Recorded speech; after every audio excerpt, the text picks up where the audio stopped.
പ്രിയമുള്ള സുഹൃത്തുക്കളെ, സീനിയർ സഞ്ചാരി ചേർന്നിരിക്കുന്നത് പ്രസിദ്ധമായ പാലക്കാട് കോട്ടയുടെ മുമ്പിലാണ് വന്നിരിക്കുന്നത്. ടിപ്പു സുൽത്താൻ്റെ ഭരണകാലത്ത് പുതുക്കി നിർമ്മിച്ച ഒരു ബൃഹത്തായ കോട്ടയാണിത്. ടിപ്പു സുൽത്താൻ്റെ പിതാവ് ഹൈദരാലിയാണ് ഈ കോട്ട നിർമ്മിച്ചത്. അതിനുശേഷം ടിപ്പു സുൽത്താൻ ഈ കോട്ട സംരക്ഷിച്ച് നിർത്തിയിരിക്കുന്ന കോട്ടയാണ് പാലക്കാട് കോട്ട. പാലക്കാട് കോട്ടയുടെ സവിശേഷതകളും പാലക്കാട് കോട്ടയുടെ ചരിത്രവും നമുക്ക് മനസ്സിലാക്കാം. എല്ലാ സുഹൃത്തുക്കളെയും ഈ വീഡിയോയിലേക്ക് ക്ഷണിക്കുന്നു.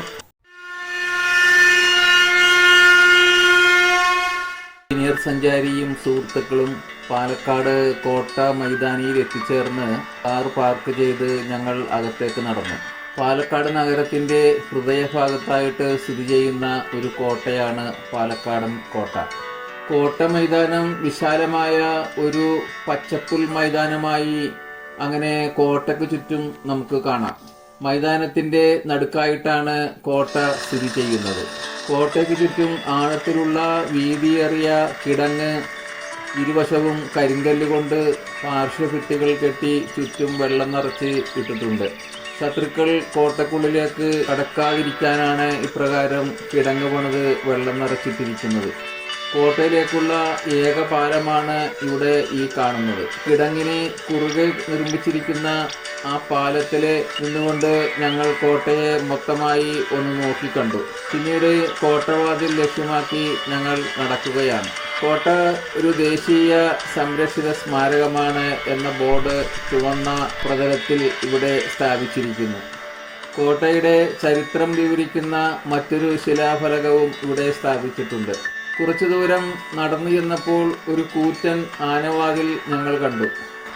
വാതിലിന് മുകളിലായി കമനീയമായ നിർമ്മാണം നമുക്ക് കാണാൻ പറ്റും.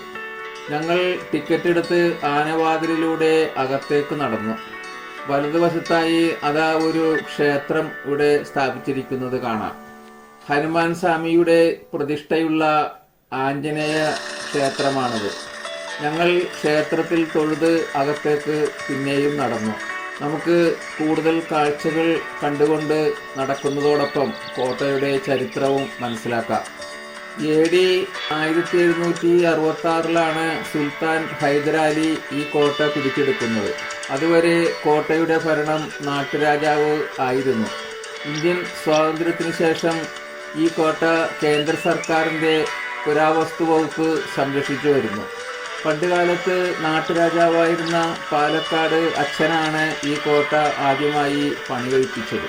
കോഴിക്കോട് സാമൂതിരിയുടെ സാമന്തനായിരുന്നു പാലക്കാട് അച്ഛൻ.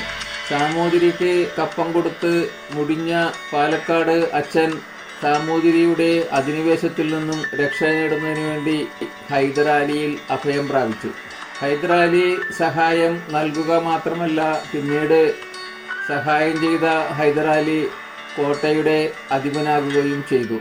1790 മുതൽ കോട്ട മൈസൂർ സുൽത്താൻ്റെ കീഴിലായിട്ടാണ് പ്രവർത്തിച്ചു വന്നത്.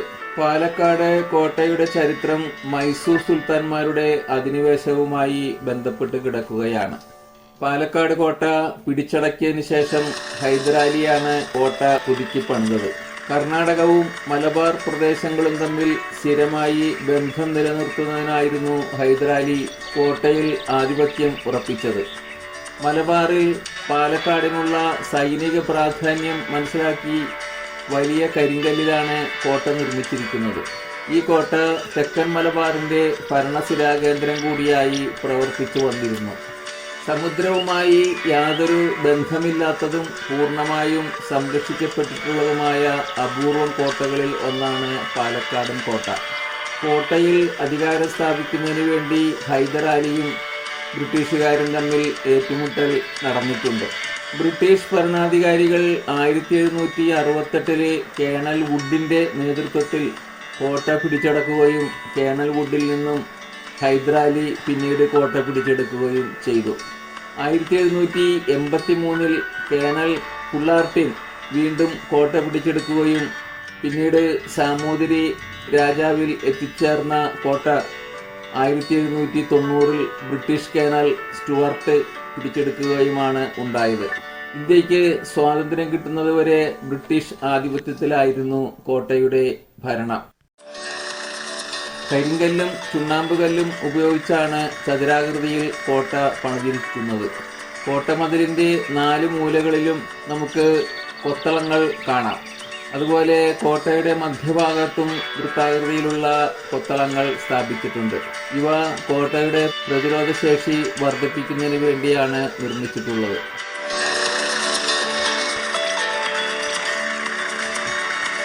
കോട്ടയ്ക്ക് ചുറ്റും അഗാധമായ കിടങ്ങ് ശത്രുക്കൾ ആരും തന്നെ ഈ കോട്ടയ്ക്കുള്ളിലേക്ക് കടക്കുകയില്ല. ആകെ ഒരു പാലമാണ് ഈ കോട്ടയ്ക്കുള്ളിൽ കടക്കുവാൻ നിർമ്മിച്ചിരിക്കുന്നത്. ആ പാലത്തിൽ എപ്പോഴും സൈനിക സാന്നിധ്യം ഉണ്ടാകും. കോട്ടയ്ക്കുള്ളിലായി ബ്രിട്ടീഷുകാർ നിർമ്മിച്ച ഏതാനും കെട്ടിടങ്ങൾ കാണാം. പണ്ട് പാലക്കാടൻ സബ് ജയിൽ ഇവിടെ ഈ കോട്ടയ്ക്കുള്ളിലാണ് പ്രവർത്തിച്ചിരുന്നത്. അതിപ്പോൾ അവിടെ നിന്നും മാറ്റി സ്ഥാപിച്ചിട്ടുണ്ട്.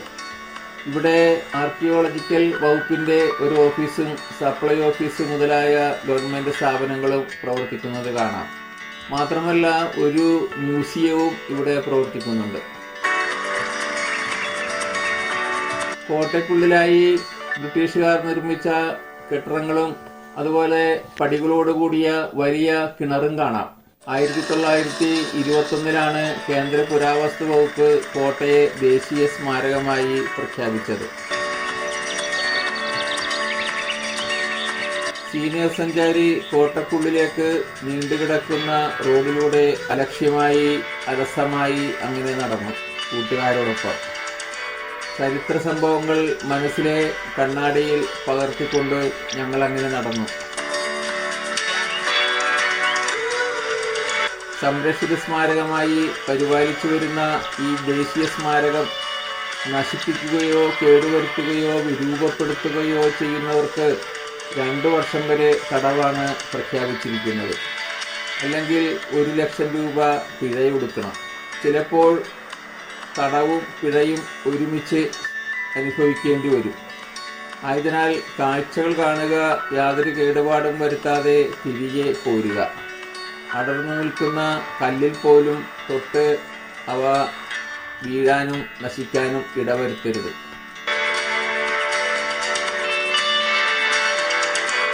കോട്ടയ്ക്കും പാലക്കാട് ടൗൺ ഹാളിനും ഇടയിലായി വിശാലമായ പുൽമൈതാനം നമുക്ക് കാണാം. കോട്ടമൈതാനം എന്നാണ് അതറിയപ്പെടുന്നത്.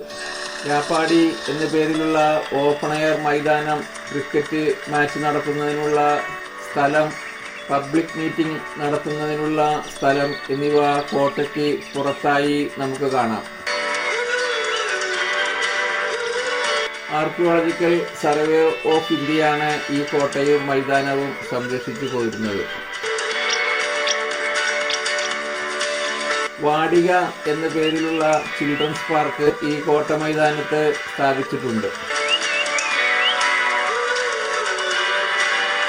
കോട്ടയുടെ അകത്തായി സ്ഥാപിച്ചിട്ടുള്ള ഹനുമാൻ സ്വാമി ക്ഷേത്രത്തിൽ ടിപ്പു സുൽത്താനും പരിവാരങ്ങളും ഹനുമാനെ പൂജിച്ചിരുന്നു എന്ന് പറയപ്പെടുന്നു.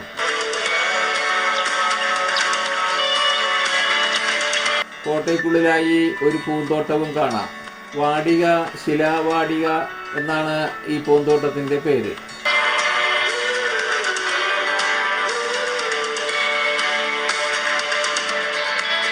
കോട്ടയുടെ കൊത്തളങ്ങളിൽ കയറി നിന്ന് സീനിയർ സഞ്ചാരി പുറം കാഴ്ചകൾ വീക്ഷിക്കുകയാണ്.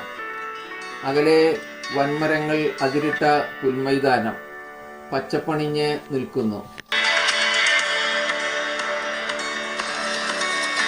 കാഴ്ച കണ്ട് മടങ്ങാനുള്ള വഴിയന്വേഷിച്ച് മഞ്ചേരിയിൽ നിന്ന് വന്ന യുവമിഥുനങ്ങളോട് ഞങ്ങൾ സംസാരിച്ചു.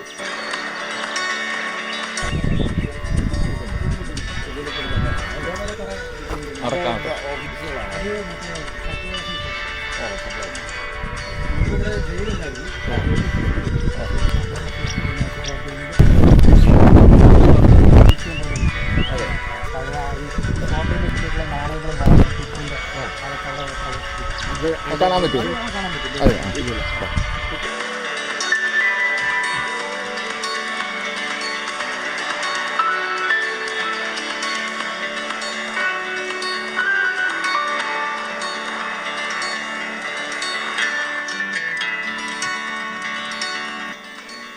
തുടർന്ന് പുറത്തേക്ക് നടക്കാനൊരുങ്ങുമ്പോൾ ഒരു കൂട്ടം വിനോദസഞ്ചാരികൾ മലപ്പുറത്ത് നിന്ന് വന്നിട്ടുള്ളത് കണ്ടു.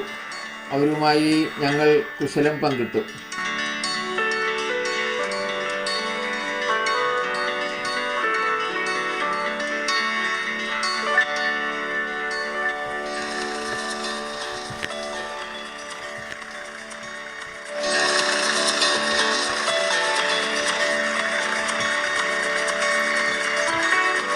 അങ്ങനെ നടന്നു നീങ്ങുമ്പോൾ അതാ ടിക്കറ്റ് കൗണ്ടറിൻ്റെ അടുത്ത് ഒരു വലിയ ആൾക്കൂട്ടം.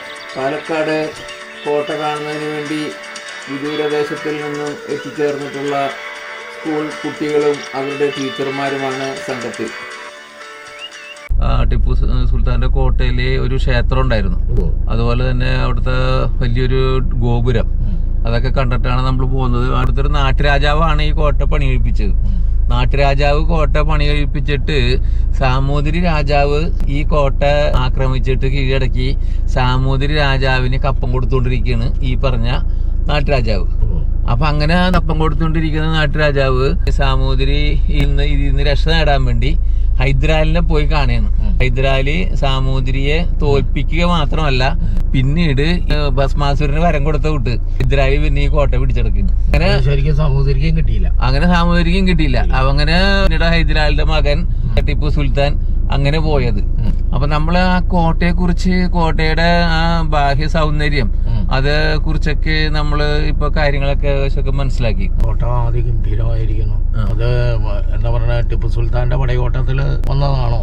ടിപ്പു സുൽത്താന്റെ പടയോട്ടക്കാലത്ത് വന്നു പെട്ടതാണോ എന്നറിയില്ല. എന്തായാലും ഈ നാട്ടുരാജാവ് സാമൂതിരിന്ന് രക്ഷ നേടാൻ വേണ്ടി ടിപ്പു സുൽത്താന്റെ ബാപ്പനോട് ചെന്ന് കാര്യങ്ങൾ പറയുകയും ബാപ്പ ഹൈദരാലിയാണ് സാമൂതിരിനെ തോപ്പിച്ച് ഈ പറഞ്ഞ പുള്ളിക്ക് കൊടുത്തത്.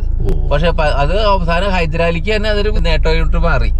കോട്ടയുടെ ആധിപത്യം ഹൈദരാലിയുടെ കയ്യിലേക്ക് വന്നുചേർന്നു. പിന്നീട് അത് ടിപ്പു സുൽത്താന്റെ ഭരണകാലത്ത് ആ കോട്ടയെ നവീകരിച്ച് കേടുപാടുകളൊക്കെ തീർത്ത് കിടങ്ങൊക്കെ പണി കഴിപ്പിച്ച് സുരക്ഷിതമായ ഒരു കോട്ടയ്ക്ക് മാറ്റി. അപ്പൊ അതാണ് ആ കോട്ടയിലുള്ള അവസാനം ഇയാളുടെ പ്രവർത്തനങ്ങൾക്ക് വേണ്ടിയിട്ട് അത് സജ്ജമാക്കിയെടുത്തു. അയാൾക്ക് അതൊരു മലബാറിന്റെ മേലേല് ഒരു ആധിപത്യം സ്ഥാപിക്കാൻ വേണ്ടി ഈ കോട്ട വിനിയോഗിച്ച് മൈസൂർ രാജാവിന്. മൈസൂർ രാജാവിന് ഈ കോട്ട മലബാർ പ്രദേശങ്ങളായിട്ട് കാര്യമായ ഒരു ബന്ധം ഉണ്ടായില്ല. അപ്പൊ ആ ബന്ധം സ്ഥാപിക്കാനായിട്ട് ഈ കോട്ട പ്രയോജനപ്പെട്ടു. അതാണ് നമുക്ക് അതിൽ നിന്നുള്ളത് മനസ്സിലാക്കുന്നത്. ഏതായാലും നമ്മുടെ ഈ പാലക്കാട് കോട്ട കയറി കണ്ടതിൽ നിന്ന് നമുക്ക് ആ ഒരു നാടിന്റെ ഒരു സവിശേഷത നമുക്ക് മനസ്സിലാക്കാൻ സാധിച്ചറിയാം. അതുകൊണ്ട് നമുക്ക് നമ്മളെ പ്രേക്ഷകരോട് പറയാനുള്ളത്, നമ്മുടെ ഈ വീഡിയോ കാണുന്ന ആളുകളോട് നമുക്ക് പറയാനുള്ളത്, നിങ്ങൾ എല്ലാവരും വന്ന് ആ കോട്ട കണ്ട് ഈ അതോടൊപ്പം കള്ള് മാത്രമല്ല ഇതിന്റെ പൈതൃകം എന്താണെന്നുള്ളത് മനസ്സിലാക്കാനും കൂടി ശ്രമിക്കണം. അത് ഏകദേശം അവിടെ എഴുതി വെച്ചിട്ടുണ്ട്. ചില കാര്യങ്ങളൊക്കെ എഴുതി വെച്ചിട്ടുണ്ട്. അതെ, ആ കാര്യങ്ങൾ എഴുതി വെച്ചിട്ടുണ്ട്. അത് വായിച്ചു മനസ്സിലാക്കുകയും അതോടൊപ്പം തന്നെ ഇതിന്റെ ചരിത്രപരമായിട്ട് അറിയാവുന്ന ആളുകൾ ആരെങ്കിലും കിട്ടുകയാണെങ്കിൽ അതും കൂടെ മനസ്സിലാക്കി കഴിഞ്ഞു കഴിഞ്ഞാൽ സഞ്ചാരികൾക്ക് ഏറെ പ്രയോജനപ്പെടും. അങ്ങനെ സീനിയർ സഞ്ചാരിയും കൂട്ടരും പാലക്കാട് കോട്ടയുടെ ചരിത്രമറിഞ്ഞ് കോട്ടയുടെ ഓരോ മുക്കുമൂലയും അരിച്ചുപെറുക്കി കാഴ്ചകൾ കണ്ട് സഞ്ചാരികളുടെ ഇഷ്ടകേന്ദ്രമായ മലമ്പുഴയിലേക്ക് യാത്ര തുടർന്നു.